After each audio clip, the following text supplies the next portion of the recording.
श्रीमद् भगवद गीता अध्याय 14 गुणत्रय विभाग योग श्लोक 1 से 5। परम ज्ञान सृष्टि का रहस्य और 3 गुणों का बंधन। प्रस्तुतकर्ता इंजीनियर संजय कुमार श्रीवास्तव। आप सभी को सादर प्रणाम एवं जय श्री कृष्णा। आज की इस प्रस्तुति में हम श्रीमद् भगवद गीता के 14वें अध्याय गुणत्रय विभाग योग के शुरुआती 5 श्लोकों को समझेंगे। ये श्लोक हमारे जीवन का आधार है, क्योंकि हमें बताते हैं कि भगवान का सबसे उत्तम ज्ञान क्या है, इस संसार में हमारा जन्म कैसे होता है, प्रकृति के 3 गुण सत्व, रज, तम हम इंसानों को अपने जाल में कैसे बांध कर रखते हैं। आइए इस दिव्य ज्ञान की गहराई में चलते हैं।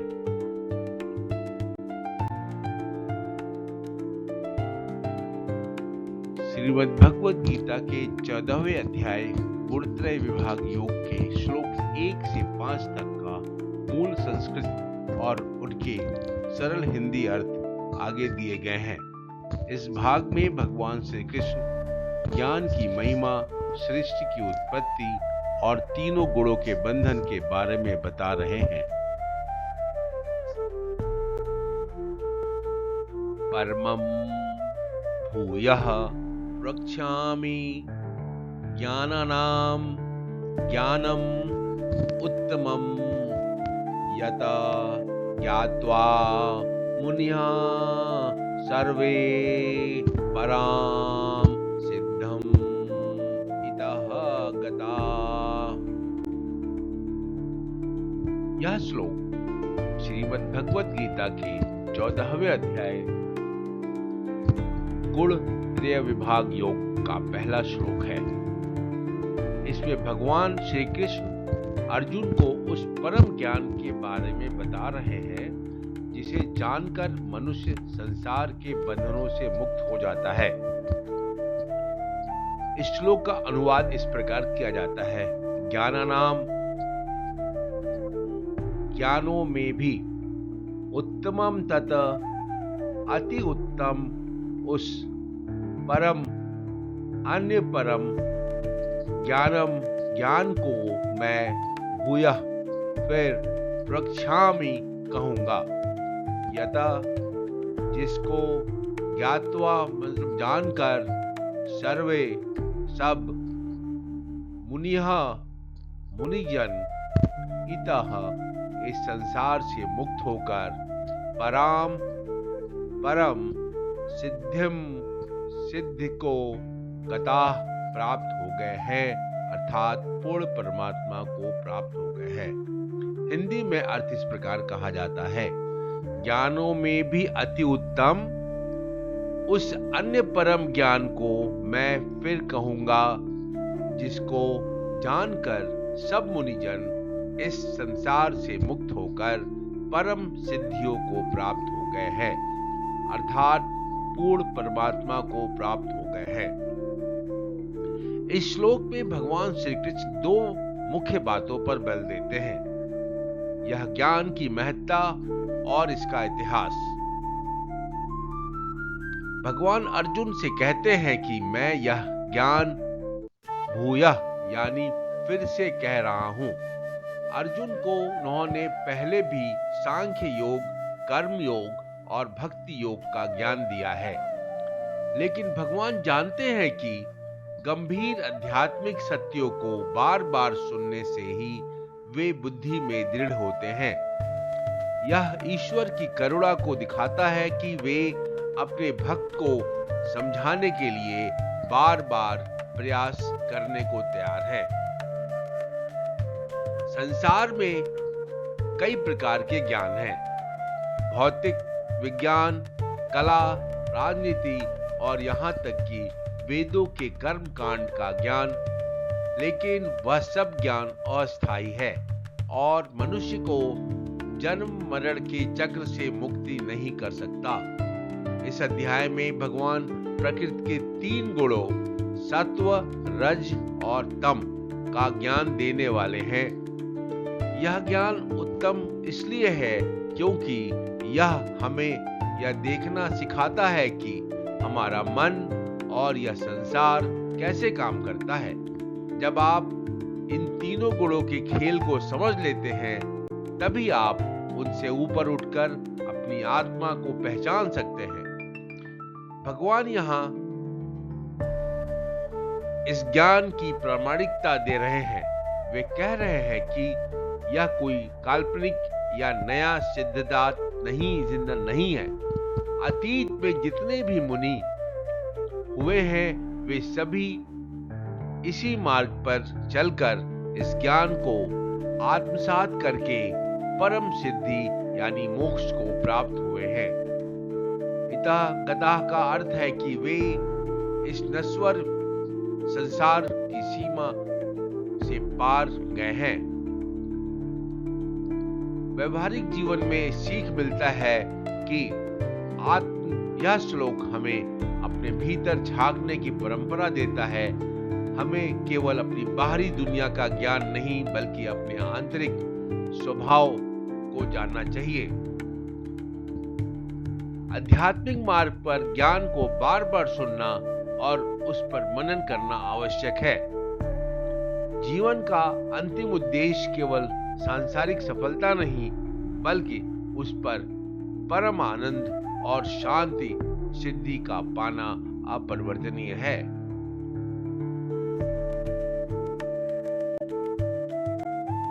इदं ज्ञानम् उपासित्य मम साधम्र्यम् आगता सर्गे अपि न उपजायन्ते प्रलये न व्यथन्ति च। इस श्लोक का अनुवाद इस प्रकार है। इदम मतलब इस, ज्ञानम मतलब ज्ञान को, उपाश्रित्य मतलब आशय करके अर्थात धारण करके, मम मतलब मेरे, साधुम्र्यम मतलब जैसे गुणों का, आगता मतलब प्राप्त हुआ साधक, सर्गे मतलब सृष्टि के आदि में,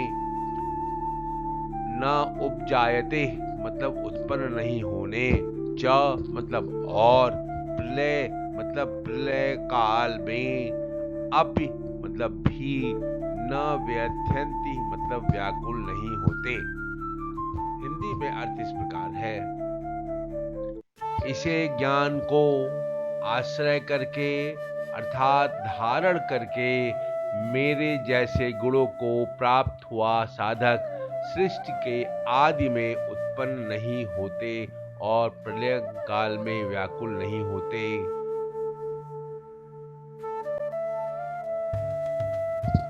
चूंकि यह श्रीमद् भगवत गीता के अध्याय 14 गुणत्रय विभाग योग का श्लोक 2 है, इसलिए इस श्लोक के गहरे आध्यात्मिक और व्यवहारिक अर्थ को संक्षेप में और स्पष्ट से समझते हैं।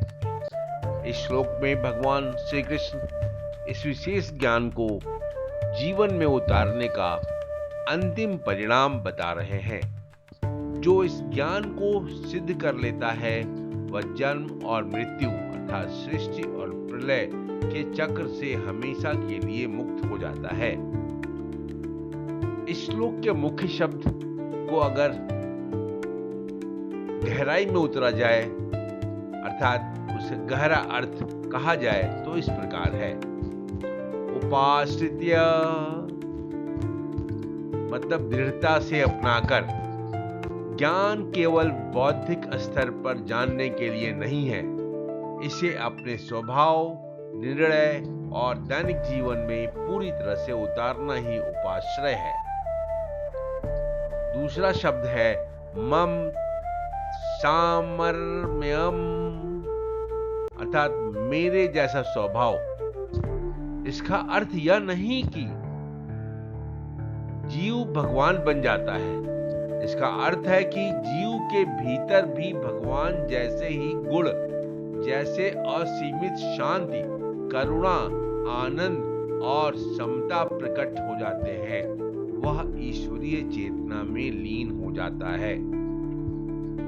तीसरा, सर्गे अपि न उपजायते, अर्थात सृष्टि के समय पुनर्जन्म नहीं। जब नई सृष्टि की रचना होती है तब कर्मों के बंधन में बंधे जीव दोबारा जन्म लेते हैं, लेकिन इस ज्ञान को प्राप्त योगी पुनः गर्भ में नहीं आता, वह संसार के दुखों से मुक्त रहता है। प्रलय न व्यथन्ति, अर्थात महाविनाश में भी अडिग। जब पूरी सृष्टि नष्ट होती है अर्थात प्रलय काल आता है, तब बड़े बड़े ज्ञानी भी भयभीत हो जाते हैं, परंतु जो परमात्मा के साधर्म्य को प्राप्त है वह जानता है कि आत्मा अमर है, इसलिए वह महाप्रलय में भी पूरी तरह से शांत और निर्भय रहता है। यह श्लोक हमें सिखाता है कि जीवन में चाहे कितनी भी बड़ी परेशानी अर्थात व्यक्तिगत प्रलय हो क्यों ना हो आए, आत्मज्ञान में स्थित व्यक्ति कभी विचलित नहीं होता। यह हमें याद दिलाता है कि हमारे जीवन का सर्वोच्च लक्ष्य केवल धन या पद पाना नहीं, बल्कि अपने भीतर के दिव्य स्वभाव को जगाना है।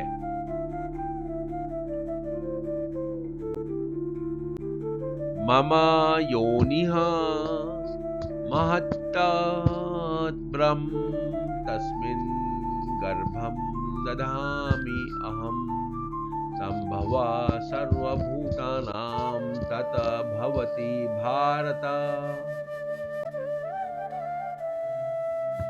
इस श्लोक का अनुवाद इस प्रकार है।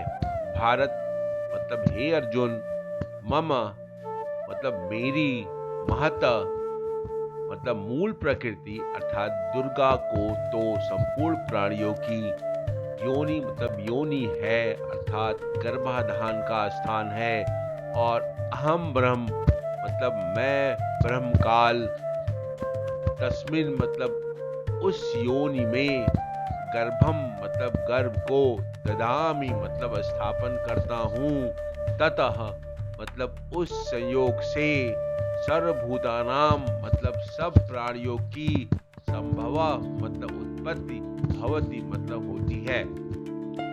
इस श्लोक का हिंदी अर्थ इस प्रकार है।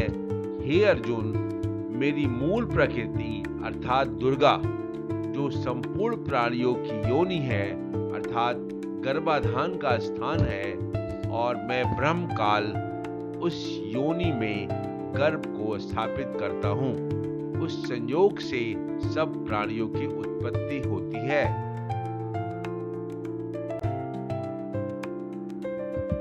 यह श्लोक श्रीमद् भगवद गीता के 14वें अध्याय गुणत्रय विभाग योग का तीसरा श्लोक है। इस श्लोक में भगवान श्री कृष्ण अर्जुन को यह समझा रहे हैं कि इस संसार में समस्त जीवों और चराचर सृष्टि की उत्पत्ति कैसे होती है। इस श्लोक में भगवान श्री कृष्ण सृष्टि की रचना का वैज्ञानिक और आध्यात्मिक रहस्य प्रकट कर रहे हैं। वे समझा रहे हैं कि संसार का कोई भी जीव अकेले पैदा नहीं हो सकता, इसके लिए दो तत्वों का मिलना आवश्यक है। यहाँ महत ब्रह्म शब्द का अर्थ वेदांत की पर ब्रह्म परमात्मा से नहीं है। यहाँ इसका तात्पर्य मूल प्रकृति से है, जिसे सांख्य दर्शन में प्रधान या अव्यक्त भी कहा गया है। यह भगवान की वह माया या शक्ति है जो त्रिगुणात्मक अर्थात सत्व रज तम है। भगवान इसे अपनी योनि या माता कहते हैं, क्योंकि इसी जड़ प्रकृति के गर्भ से पूरे ब्रह्मांड के भौतिक शरीर का निर्माण होता है। जड़ प्रकृति स्वयं कुछ भी उत्पन्न नहीं कर सकती। जैसे मिट्टी अपने आप घड़ा नहीं बना सकती, वैसे ही जड़ प्रकृति बिना चेतन के सक्रिय नहीं हो सकती। इसलिए भगवान कहते हैं कि मैं उसमें गर्भ रखता हूँ। भगवान का गर्भ रखने का अर्थ है अपनी चेतन शक्ति अर्थात जीवात्मा या पुरुष को उस सृष्टि में प्रवेश कराना। भगवान जीव रूपी चैतन्य का बीज प्रकृति रूपी क्षेत्र में बोते हैं। जब जड़ प्रकृति अर्थात शरीर, बुद्धि, इंद्रियां और चेतन पुरुष मतलब आत्मा का संयोग होता है, तभी किसी जीव का जन्म होता है, चाहे वह मनुष्य हो, पशु पक्षी हो, पेड़ पौधे हो या देवता। इस संसार का प्रत्येक प्राणी इसी जड़ और चेतन के गठबंधन का परिणाम है। हमारा शरीर जड़ प्रकृति अर्थात पंचतत्व से बना है, लेकिन हमारे भीतर की चेतना या आत्मा सीधे परमात्मा का अंश है। जब किसी मिट्टी का पुतला नहीं, हम दिव्य हैं।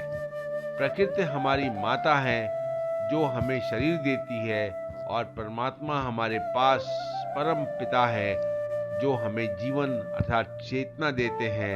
इसलिए पूरा संसार एक ही परिवार है।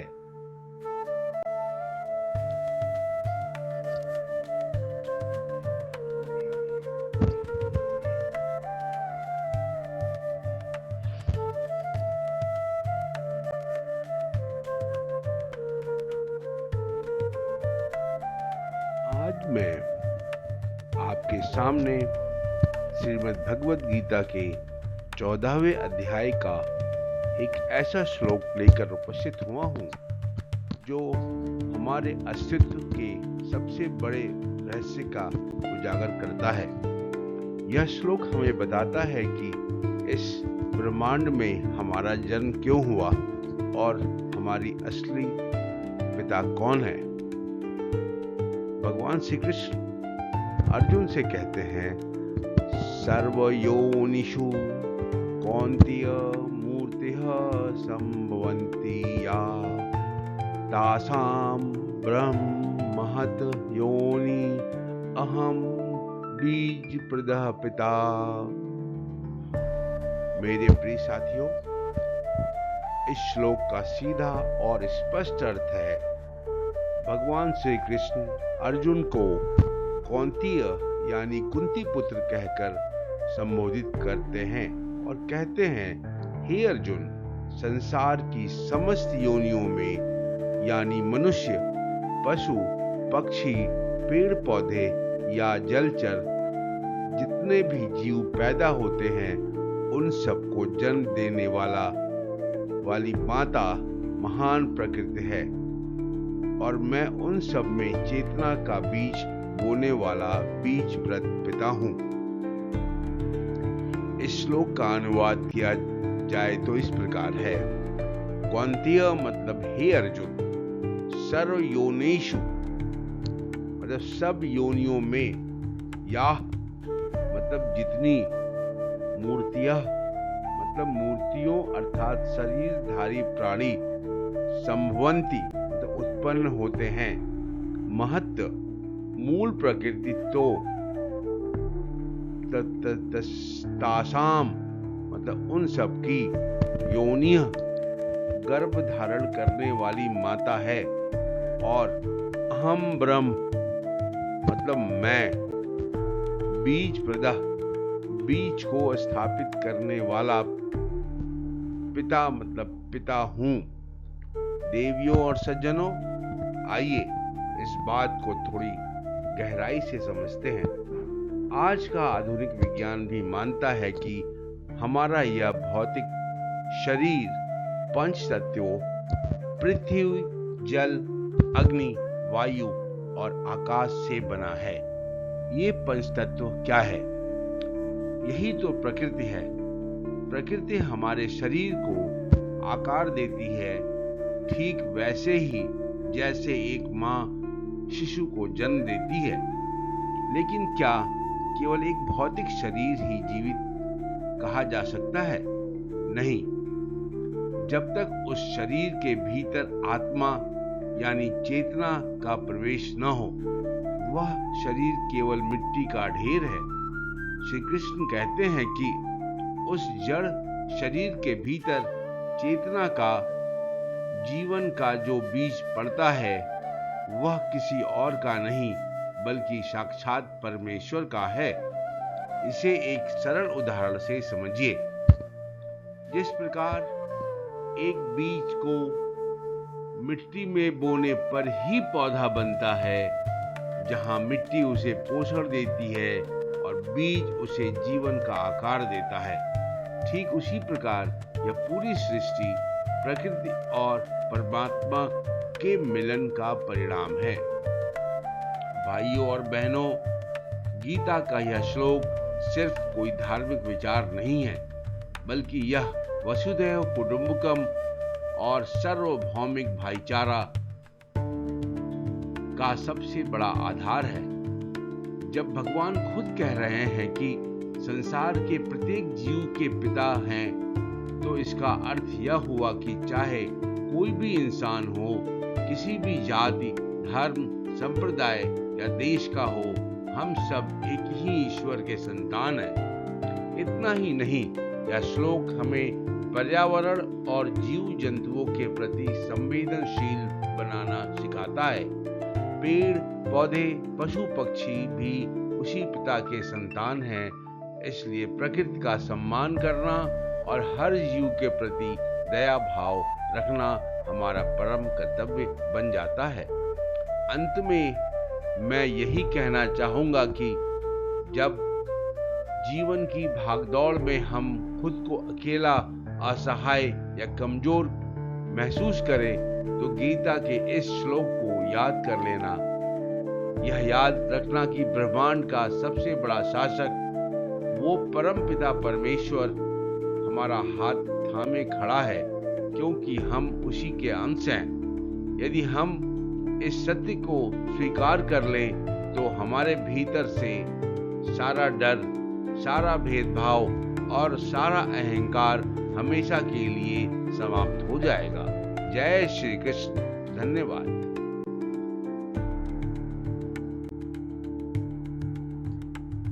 सत्वं रजतम इति गुणा प्रकृति संभवा निबंधन्ति महाबाहो देहिनम अव्ययम्। यह श्लोक सनातन धर्म के पवित्र ग्रंथ श्रीमद् भगवद गीता के 14वें अध्याय गुण त्रय विभाग योग का 5वां श्लोक है।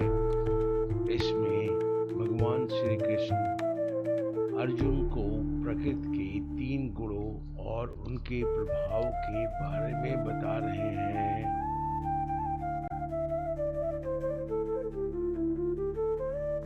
इस श्लोक का सरल हिंदी अर्थ इस प्रकार कहा जा सकता है। हे महाभाव अर्जुन, प्रकृति से उत्पन्न होने वाले सत्व, रज और तम, ये तीनों गुण अविनाशी जीवात्मा को इस भौतिक शरीर में बांध देते हैं। अर्थात जीवात्मा स्वभाव से अव्यय अर्थात अविनाशी, अमर और मुक्त है। लेकिन जब वह भौतिक शरीर धारण करता है, तो प्रकृति के ये तीनों गुण उसे सांसारिक मोह माया और कर्मों के जाल में बांध देते हैं। ये तीनों गुण का अर्थ इस प्रकार है। सत्व गुण मतलब यह सुख और ज्ञान के अहंकार से बांधता है। रजोगुण यह असीमित इच्छाओं, कामनाओं और कर्मों की आसक्ति से बांधता है। तमोगुण यह प्रमाद अर्थात आलस्य, निद्रा एवं अज्ञान से बांधता है।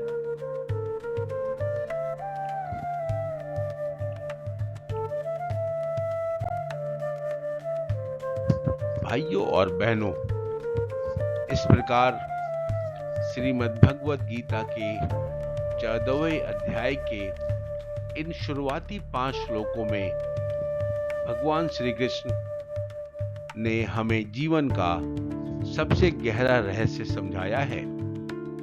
उन्होंने हमें बताया कि हम सब इस प्रकृति के नियमों और 3 गुणों से बंधे हैं। इस ज्ञान का असली उद्देश्य यही है कि हम खुद को पहचानें, अपने तामसिक और राजसिक बंधनों को तोड़ें और जीवन को सात्विक बनाकर उस पर परम सत्ता से जुड़े। आप सभी ने मुझे इतनी शांति और ध्यान से सुना, इसके लिए मैं आप सभी का हृदय से आभार व्यक्त करता हूँ। धन्यवाद। जय श्री कृष्ण। यदि यह वीडियो पसंद आया हो तो जरूर लाइक करें और यदि इस चैनल पर नए हो तो जरूर सब्सक्राइब करें। सनातन धर्म के इस ज्ञान के प्रसार के लिए इस वीडियो को अपने शुभचिंतकों को जरूर शेयर करें। अगले अंक में श्लोक 6 से 10 तक प्रस्तुत किया जाएगा। आप सभी चैनल को जरूर सब्सक्राइब कर लें, जिससे कि नोटिफिकेशन मिलने में दिक्कत न हो। धन्यवाद।